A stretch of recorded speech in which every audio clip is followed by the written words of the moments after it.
আল্লাহ, জাগতিক চিন্তা থেকে ফারেক হলে আমার আপনার সাথে কথা বলতে ইচ্ছা করে, অথচ কোলাহল পেলেই আমি আপনাকে ভুলে যাই।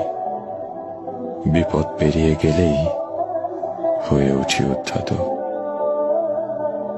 নিজের হাসরের দিকে তাকালে দেখি গুনাহের ভারে নুয়ে আছে আমার মিজান। পুলসিরাত পার হব, নেই তেমন কোনো জান। আল্লাহ, গুনাহ করলেও আমি আপনাকে ভালোবাসি। পাপী হৃদয়েও অনুভব করি শুদ্ধতার অনুতাপ। আপনার সাথে আমার কথা বলতে ইচ্ছে করে। আপনি আমাকে হেদায়েত দান করুন, ক্ষমা করুন।